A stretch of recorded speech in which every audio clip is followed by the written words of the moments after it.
Om Shanti. Good morning.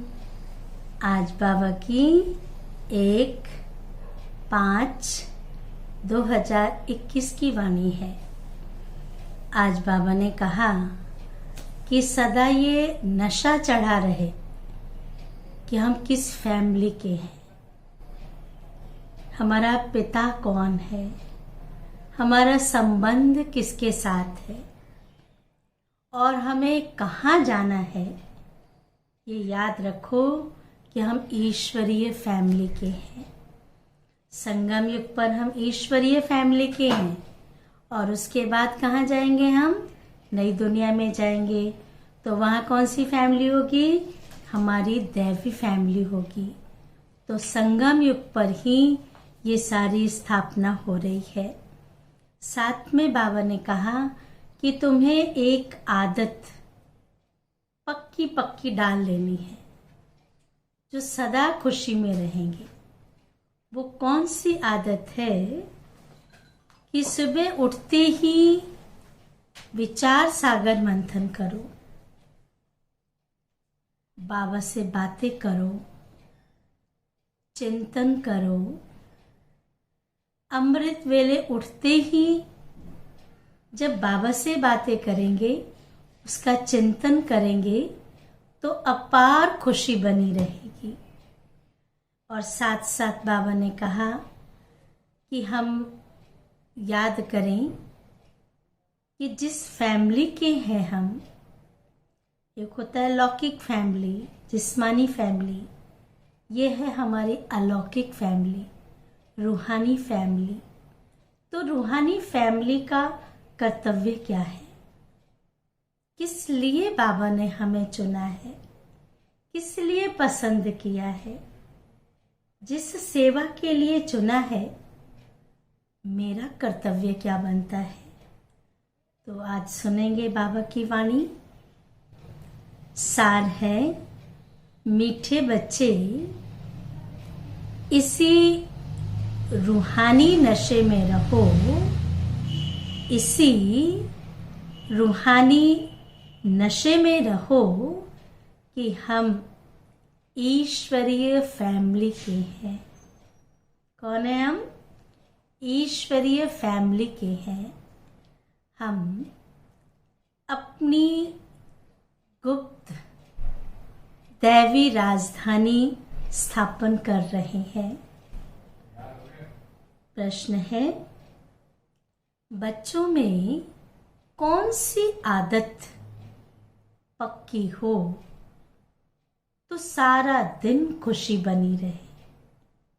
कौन सी आदत पक्की हो तो सारा दिन खुशी बनी रहे? जिसका बहुत सुंदर जवाब दिया बाबा ने। बाबा ने कहा, अगर सवेरे सवेरे उठकर विचार सागर मंथन करने की आदत हो। सुबह सुबह बाबा का है ना, बच्चे अमृत वेले उठो, बाबा से बातें करो, चिंतन करो, मंथन करो। तो मंथन करने की आदत हो तो सारा दिन अपार खुशी रहे। सुबह जिसने भगवान से बातचीत कर ली, भगवान से मुलाकात कर ली, तो खुशी क्यों नहीं रहेगी? सारा दिन खुशी रहे। बाप की श्रीमत है, बच्चे अमृत वेले उठकर। श्रीमत क्या है? बच्चे अमृत वेले उठकर अपने बाप से मीठी मीठी बातें करो। किसे करो? अपने बाप से। कितना अपनापन लगता है ना। मीठी मीठी बातें करो, विचार करो, हम अभी किस फैमिली के हैं, हमारा कर्तव्य क्या है, किस फैमिली के हैं और हमारा कर्तव्य क्या है। अगर बुद्धि में रहे कि हमारी या ईश्वरीय फैमिली है, हम अपनी नई राजधानी स्थापन कर रहे हैं। तो क्या होगा? सारा दिन खुशी बनी रहेगी। सारा दिन क्या होगा? खुशी बनी रहेगी। धारणा के लिए मुख्य सार है। पहले पॉइंट है, किसी भी देहधारी की याद न आए। इसके लिए किसी से भी प्यार नहीं करना है। बाबा ने कितना अच्छा विचार दिया कि किसी भी देहधारी की याद ना आए, उसके लिए किससे प्यार नहीं करना। माना कहीं फंसना नहीं है। अगर फंसेंगे तो वो व्यक्ति याद आएगा, वस्तु याद आएगी, तो बाप तो भूल जाएगा। तो बाबा ने कहा इसके लिए किसी से भी प्यार नहीं करना, इससे भी पार जाना है। बहुत खबरदारी रखनी है अपने ऊपर, बहुत खबरदारी रखनी है।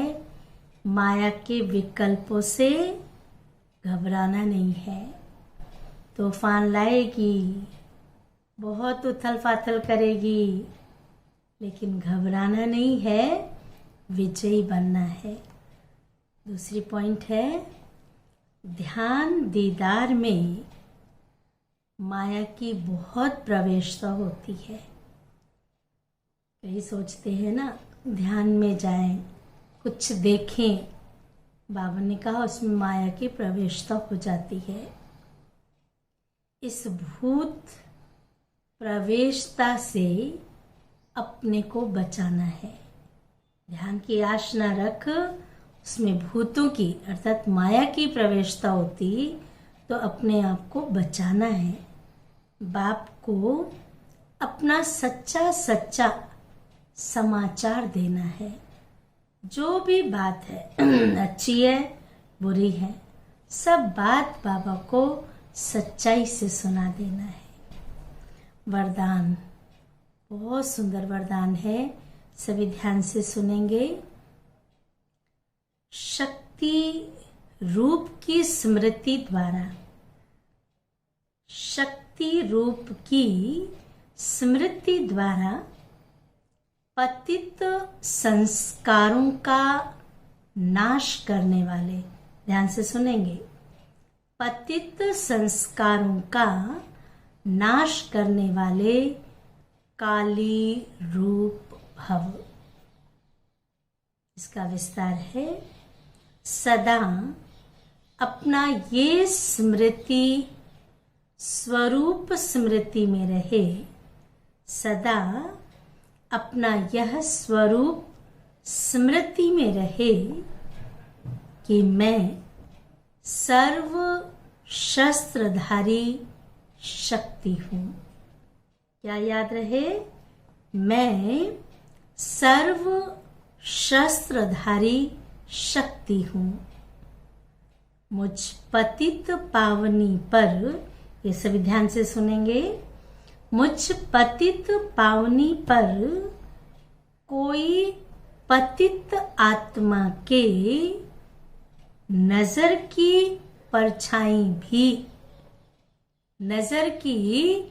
परछाई भी नहीं पड़ सकती। पतित आत्मा के पतित संकल्प भी चल न सके। पतित आत्मा के पतित संकल्प भी चल न सके वो शिव शक्ति के सामने। ऐसी अपनी ब्रेक पावरफुल चाहिए। यदि किसी पतित आत्मा का प्रभाव पड़ता है, यदि किसी पतित आत्मा का प्रभाव पड़ता है, तो इसका अर्थ है, ध्यान से सुना ये वाली लाइनें, तो इसका अर्थ है कि प्रभावशाली नहीं हो, खुद प्रभावशाली नहीं हो। जो स्वयं संघारी है वह कभी किसका शिकार नहीं बन सकती। कितनी सुंदर लाइन है, फिर से सुने। जो स्वयं संहारी है वह कभी किसी का शिकार नहीं बन सकती। तो ऐसी काली रूप बनो। बाबा कहते हैं ना, अपने स्वमान याद रखो। कभी याद रखो मैं काली हूँ, कभी मैं दुर्गा हूँ, कभी मैं ज्वाला रूप हूँ, तो नशा चढ़ेगा।